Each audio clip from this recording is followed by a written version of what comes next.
Hamish Daud, bersama kuasa hukumnya, Sandi Arifin, mendatangi Polda Metro Jaya pada Kamis, 19 Desember 2024. Kehadiran mereka bertujuan untuk kembali berkonsultasi terkait dugaan pencemaran nama baik, yang diduga berhubungan dengan posisi suami Raisa itu di perusahaan rintisan bernama Octopus. Perusahaan yang didirikan oleh Muhammad Ihsan itu bergerak di bidang bank sampah. Hamish menduduki posisi Chief Marketing Officer, dan menyebut dirinya adalah korban dalam kasus ini. Ia berharap bisa mendapatkan keadilan serta membersihkan nama baiknya. Kalau kita bicara pencemaran nama baik itu sebetulnya sudah terjadi berkali-kali, cuma kan sampai saat ini memang kita nggak mau melakukan counter attack ke mereka. Jadinya sementara ini klien kami hanya menerima berbagai macam pencemaran tersebut. Makanya dalam waktu dekat kita melakukan suatu upaya untuk melakukan kejelasan dari hal ini. Yang jelas seperti yang tadi diterangkan oleh Bang Randy, bahwa klien kami itu amat sangat dirugikan, dan klien kami itu sebetulnya sebagai korban. Jadi sudah sangat tepat kalau kita melakukan konsultasi meskipun berulang kali. Yang penting nanti di endingnya memang klien kami bersih namanya, karena untuk usaha dan untuk melakukan aktivitas sampai dengan saat ini sangat amat mengganggu gitu. Untuk sementara seperti itu. Ya, saya di sini saya rasa sebagai korban ya. Jadi saya cuma pengen cari keadilan aja. Awal mula ada pencemaran nama baik ini karena masalah apa, Mas?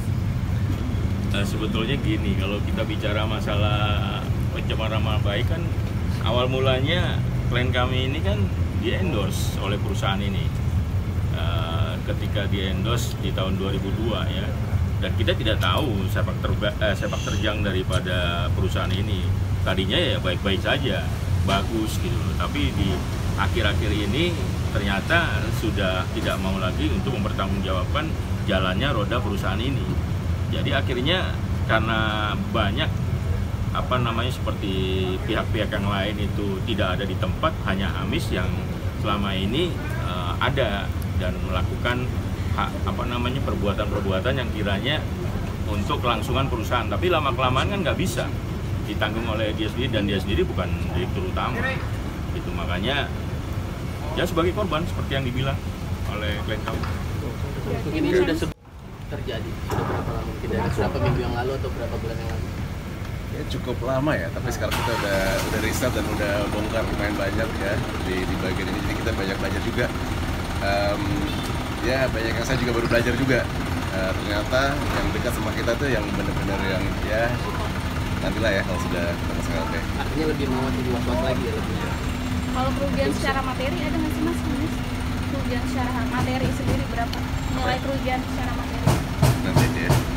Banyak pekerjaan yang di-cancel atau seperti apa, Mas? Dengan adanya ya, yang jelas saya berasa sebagai korban di sini ya, harus lulus nama juga, reputasi. Jadi kayak banyak yang saya juga baru belajar. Ternyata gitu gara-gara itu. Oke, jadi sekarang juga lagi dapat bantuan dari tim, jadi ya mudah ada jalan keluarnya. Mas jadi lebih hati-hati lagi nggak sih untuk terima terus atau seperti apa gitu untuk tawaran kerja? Jadi lebih aware banget. Pastinya dong, pastinya. Cuman ya kan itu ada hubungan sama lingkungan ya. Jadi tujuan saya tuh cuma hanya untuk bersihin lingkungan Indonesia aja. Tapi ternyata di belakang layar ada beda cerita, ada beda dalang. Jadi saya belajar apa saya. Bang, berarti bisa ditekankan sekali lagi Bang Hamish bukan miliknya ya terhadap bank sampah tersebut ya? Bukan saya, bukan itu. Yang selama ini sering naik ke media, yang selama ini selalu dituduhkan ke klien saya atau klien kami gitu kan, mengenai pertanggungjawaban keuangan terhadap karyawan dan termasuk masalah gaji karyawan.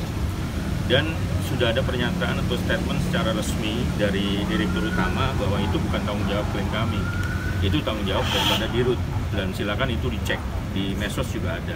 Jadi kalau selama ini ada banyak pihak yang menyatakan Hamish harus bertanggung jawab terhadap gaji karyawan, itu adalah salah besar. Jadinya itu sudah pernah disampaikan oleh direktur utama, bukan merupakan tanggung jawab daripada klien kami. Seperti itu.